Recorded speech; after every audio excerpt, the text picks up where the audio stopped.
11. Trade space for time. The non-engagement strategy. Retreat in the face of a strong enemy is a sign not of weakness, but of strength. By resisting the temptation to respond to an aggressor, you buy yourself valuable time to recover, to think, to gain perspective. Let your enemies advance. Time is more important than space. By refusing to fight, you infuriate them and feed their arrogance. They will soon overextend themselves and start making mistakes. Time will reveal them as rash and you as wise. Sometimes you can accomplish most by doing nothing. Retreat to advance.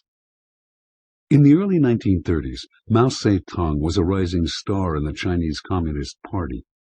A civil war had broken out between the Communists and the Nationalists. Mao led campaigns against the Nationalists, using guerrilla tactics to beat them time and again, despite being greatly outnumbered.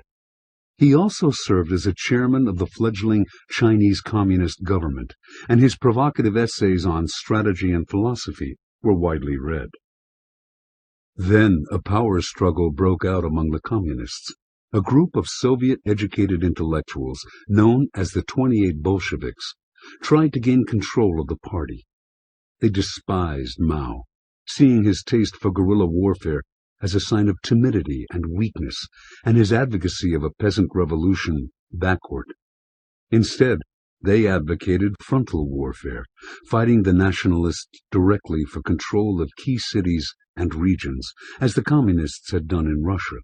Slowly, the 28B isolated Mao and stripped him of both political and military power. In 1934, they put him under virtual house arrest on a farm in Hunan.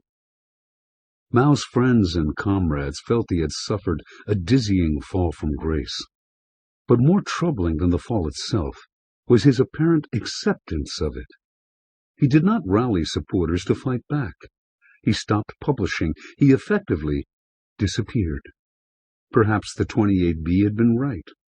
Mao was a coward.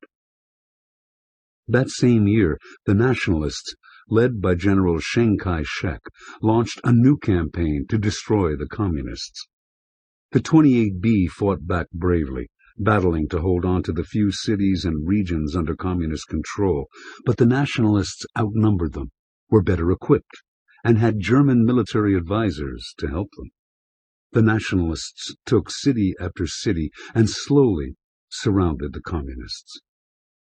Thousands deserted the Red Army, but finally its remaining soldiers, around 100,000 of them, managed to break out of the Nationalist encirclement and head northwest. Mao joined them in their flight. Only now did he begin to speak up and question the 28B strategy.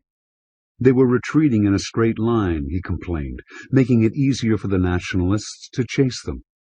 And they were moving too slowly, carrying too many documents, file cabinets, and other trappings from their old offices. They were acting as if the whole army were merely moving camp and planning to keep fighting the Nationalists in the same way, fighting over cities and land. Mao argued that this new march should not be a momentary retreat to safer ground, but something larger. The whole concept of the party needed rethinking. Instead of copying the Bolsheviks, they should create a distinctly Chinese revolution based on the peasantry, China's single largest population group. To accomplish this, they needed time and freedom from attack. They should head southwest to the farthest reaches of China, where the enemy could not reach them. Red Army officers began to listen to Mao. His guerrilla tactics had been successful before, and the 28B strategy was clearly failing. They slowly adopted his ideas. They traveled more lightly. They moved only at night.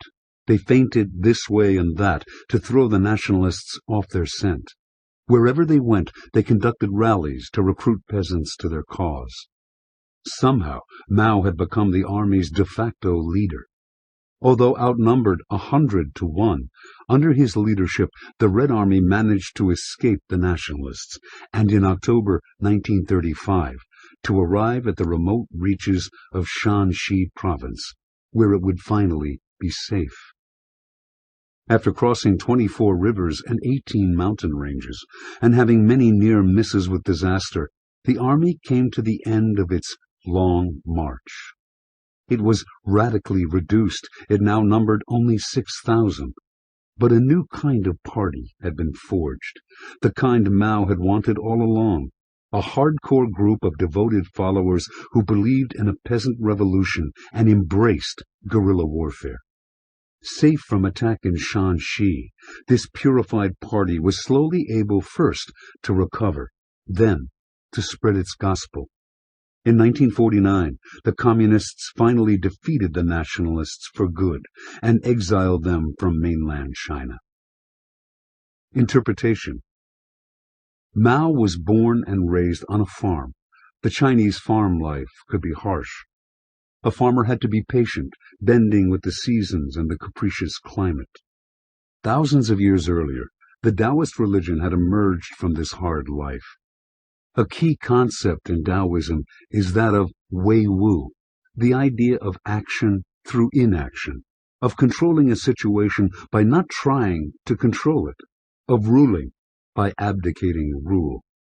Wei Wu involves the belief that by reacting and fighting against circumstances, by constantly struggling in life, you actually move backward, creating more turbulence in your path and difficulties for yourself.